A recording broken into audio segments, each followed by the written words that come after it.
Denise. 9556 hastily ran about the yard.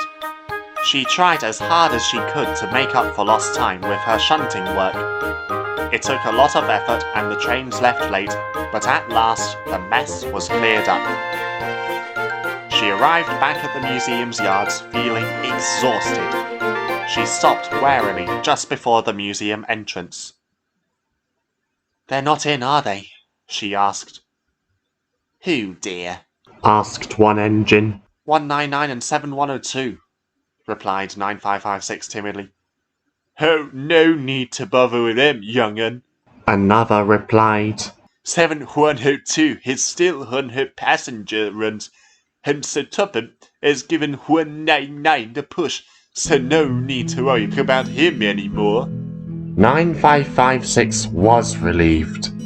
She sidled into the museum, where she found Diesel in the berth next to her. "I'm usually stored here when I'm not working, as part of the exhibition," he explained, before introducing her to the other engines.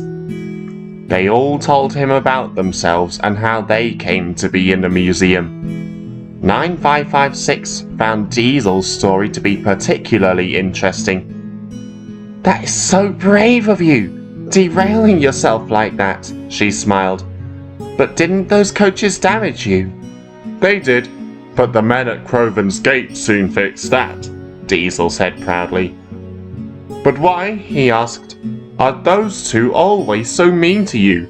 You don't look like the sort of engine that could hurt anyone." 9556 sighed. She had been dreading this. "It's because I'm a new engine. I was only built last month before I was tested and sent here. They ran my tests on a heritage railway. Most of the other engines were all diesels. They were equally rude to me. All they wanted was to take my place and haul mainline trains again. I can understand that, but..." A small tear crept into her eye. "They didn't have to be horrid to me." The museum fell quiet. Even some of the more grumpier residents had nothing to say. Jim, however, broke the silence. "I remember," he said, "quite a few engines who were just as bad as them." And then he told her about the likes of the Mid-Sodor Railway's number 2, Stanley, and his fall from grace. "I suppose what I should say is that you shouldn't worry," Jim finished. "Engines like them always get what's coming to them." 9556 smiled. "Thank you," she said. "Thank all of you. Especially you," she said, turning to Diesel. "You were the first engine of my type to be nice to me." She paused. "What's your name?" she asked. "I'm Diesel," said Diesel. 9556 smiled sweetly.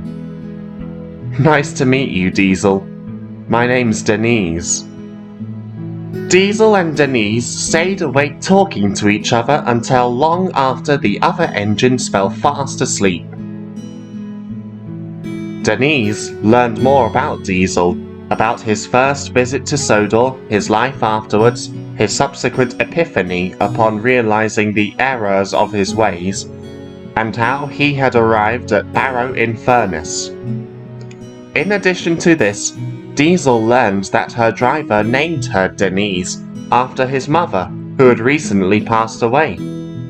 I'm very sorry to hear that," he said. "Don't be," she said. "She was very old and very..." They were rudely interrupted when a loud horn blast could be heard. 7102 backed down into the berth next to Denise. A big grin was spread across her face. "One down," she murmured. "One to go."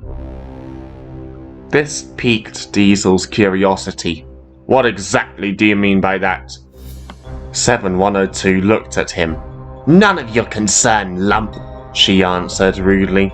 "Leave him out of this," Denise snapped.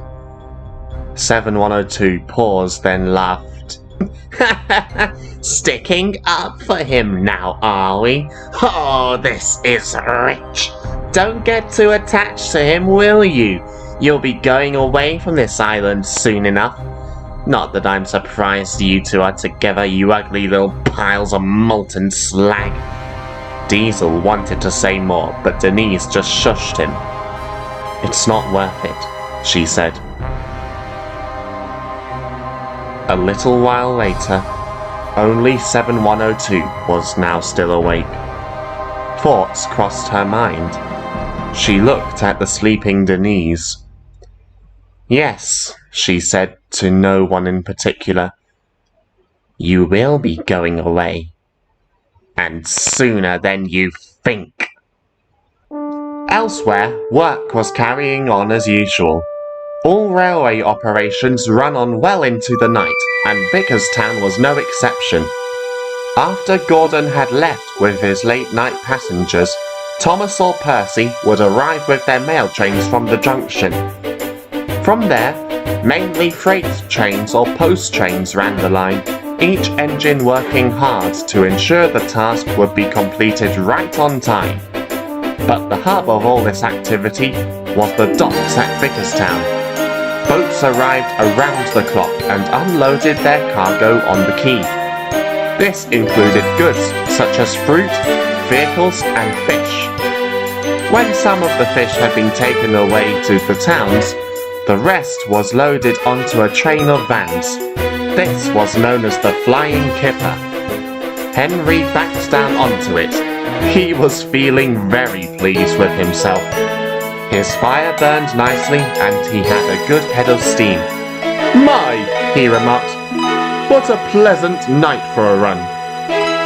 Don't be too confident, remarked Percy as he passed by with his post vans. We all know what happened when Duck helped you out. Huh, snorted Henry. At least I didn't suffer like James did. And I don't see you taking this train either, little Percy. Percy just chuckled and puffed quickly away. Henry simmered happily as the workmen finished loading his vans. The doors were shut and the guard shone his green lamp. With a loud snort and amidst a great cloud of steam, the train moved slowly forward. Come on, come on, come on, groaned Henry to the trucks. All right, don't rush, all right, don't rush, all right, don't rush, groaned the trucks. With much strength and determination, Henry moved the long, heavy train out of the docks, and soon they were running nicely along the main line. As he puffed past the station, Henry couldn't help but think what a pleasant night he had for running. His visibility ahead was clear, the trucks were behaving themselves, and though it was cold, there was no snow or ice on the lines. But it wasn't to last. Help! Help! The guard looked back. He almost jumped out of his skin in horror. There, flying towards them, was Denise. There was no driver in her cab, and the little diesel was now running out of control towards them. Hey, watch out! He called to the driver. There's a runaway coming! He shone his red lamp in distress. The driver looked back. He then opened the regulator wide open. Fast as you can, Henry, he yelled. There's a runaway behind us. Henry saw Denise approaching and remembered Duck's actions in a similar situation. Then an idea flew into his funnel. No need for the regulator, driver. Have you any kerosene, fireman? He asked. Yes, 2 cans for the guard's lamps and your fire, the fireman called back. Well, empty them out onto the rails. It'll slow her down. The fireman did as Henry instructed.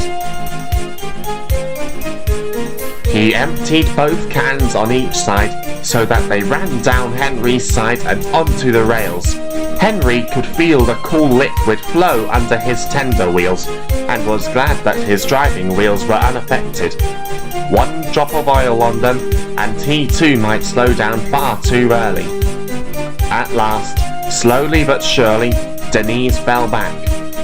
The driver gradually applied the brakes until both engines were brought to a complete standstill. Denise's wheels were still spinning, her buffers a mere inch from the brake van, but she had no grip. She was stuck. Quickly, the driver climbed into her cab, reduced her throttle to neutral, applied her brakes and turned her engine off. Relieved, Denise felt her engine cease vibrating as her tired axles slowed down.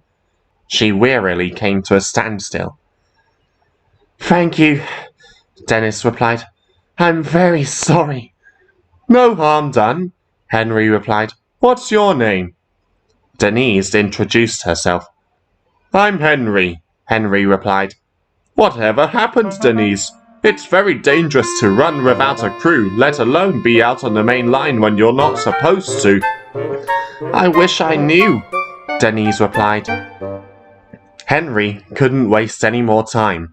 He was already blocking the line for far longer than he was supposed to, and could hear an annoyed James in the distance, waiting at the signal on the opposite line. His crew acted fast. The fireman climbed into Denise's cab, turned her back on and opened her sanding gear. Her wheels gripped nicely. She allowed herself to be pulled along by the green engine, glad that she was out of danger. "How come you ended up running along the line?" Henry asked. "I can't say," Denise replied. "One minute I was asleep in the museum. The next I was in the yard outside and felt someone bump me from behind. I tried to stop but my engine was running and my throttle open." Henry looked suspicious at this. He vowed to discuss this matter with Diesel and the other engines at the museum as soon as he could. The Fat Controller was fast asleep when he heard the telephone ring. Feeling tired and rather groggy, he went to answer it. "Yes? 9556? Ran away? The Flying Kipper? Henry?" He said, his eyes now wide awake. "I'll inform the museum manager and come down there first thing in the morning," he said. Then he hung up the telephone and went back to bed. But even as he drifted off, something at the back of his mind told him that something far more serious was at hand. For the rest of the journey, Henry and Denise top and tailed the train. Truthfully, Henry was glad Denise was at the back of his train, since he needed a banker to help him up Gordon's Hill. Denise, however, was tired, and when she wasn't needed to push the train, she closed her eyes and fell back to sleep. She awoke much later to find herself back in the museum, this time at the workshops. None of the engines at the museum were awake yet, save for a little blue tender engine parked next to her. "Hello," said the engine. "I'm Edward. You must be Denise. Henry told me all about you." "Nice to meet you," Denise replied. "Yes, Henry's a wonderful engine. He saved me from an accident, you know." "And Diesel picked you up at Knapford and took you back home while you were asleep," continued Edward. "I'm more than just an old engine, you know. I've seen that look on his face when he sees you. He's had a rough past, but he's a really useful engine." "Oh, yes, he is," Denise replied enthusiastically. "Indeed," chuckled Edward. "He left you here because he said you were having trouble with another engine." Denise felt sad. "Yes, She paused. She saw the manager walking towards them along with the Fat Controller. Across the yard, Henry stood watching everything. "Don't be afraid," said Edward. "They may be cross now, but they'll listen to you."